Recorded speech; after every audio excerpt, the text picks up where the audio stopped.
دوستو آج کی میری یہ ویڈیو بہت اہمیت کی حامل ہے۔ اس ویڈیو میں ہم جانیں گے ان لوگوں کے بارے میں جنہوں نے نبی پاک صلی اللہ علیہ وآلہ وسلم کے جانے کے بعد دین اسلام کو ہم تک پہنچایا اور ہمارے لیے اس کو آسان کیا۔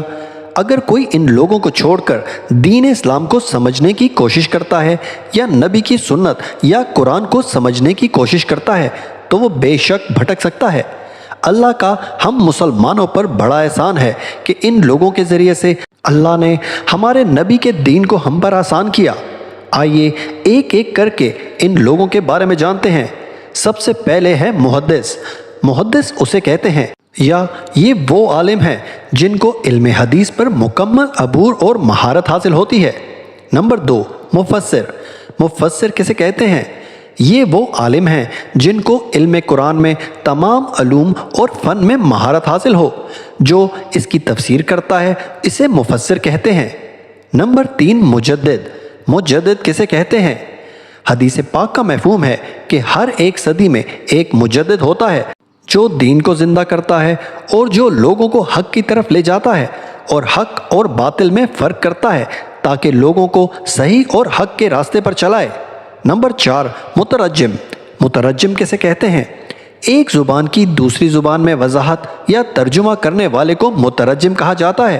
جیسے کہ ہمارا قرآن پاک عربی زبان میں ہے اور دنیا میں بے شمار دوسری زبانیں بولی اور سمجھی جاتی ہیں، تو یہ مترجم کا کام ہے کہ قرآن پاک کو دوسری زبانوں میں صحیح ترجمے کے ساتھ پیش کرے۔ نمبر 5 فقیہ۔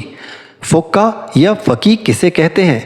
وہ جو اسلامک لاء پر مکمل عبور رکھتا ہے اسے فقیہ کہتے ہیں۔ نمبر 6 مقرر۔ مقرر کسے کہتے ہیں؟ مقرر لیکچرر کو کہتے ہیں۔ نمبر 7 محقق۔ محقق کسے کہتے ہیں؟ محقق انہیں کہتے ہیں جو انویسٹیگیشن یا جانچ پڑتال کرتے ہیں، یعنی ان کا کام ہے ان چیزوں کو نکالنا اور اس پر بات کرنا جو چھپی ہوئی ہیں۔ نمبر 8 مورخ۔ مورخ کسے کہتے ہیں؟ دوستو محرک ہسٹورین، بائیوگرافر یا اینالسٹ کو کہتے ہیں جس کو اسلام کی تاریخ کے بارے میں مکمل عبور حاصل ہو، اسے مورخ کہتے ہیں۔ نمبر 9 مجتہد۔ دوستو مجتہد کسے کہتے ہیں؟ مجتہد وہ ہے جو اسلامی قانون کو بتاتا ہو اور سمجھتا ہو، اسے انٹرپریٹ کرتا ہو، اسے مجتہد کہتے ہیں۔ نمبر 10 قاری۔ دوستو قاری کون ہوتا ہے؟ قاری وہ شخص ہے جو قرآن کو تجوید کے حساب سے تقریر کرے۔ قرآن کو سمجھنے کے لیے کئی طرح کے علوم کی ضرورت ہے۔ اس کا صحیح مخرج ہونا چاہیے۔ ہمیں الفاظ کو کتنا لمبا کھینچنا ہے، آواز کو کس وزن سے نکالنا ہے، تو وہ قاری ہوتا ہے جو بہتر طریقے سے قرآن پاک کی تلاوت کرتا ہے۔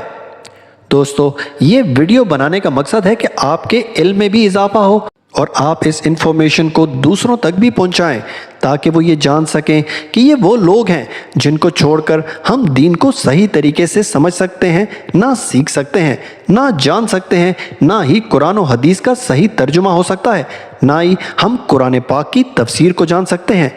دوستو وہ لوگ جو یہ سمجھتے ہیں کہ ان لوگوں کو چھوڑ کر اگر ہم دین اسلام اور قرآن و سنت کو سمجھ سکتے ہیں تو بے شک وہ لوگ گمراہی کا شکار ہو جائیں گے۔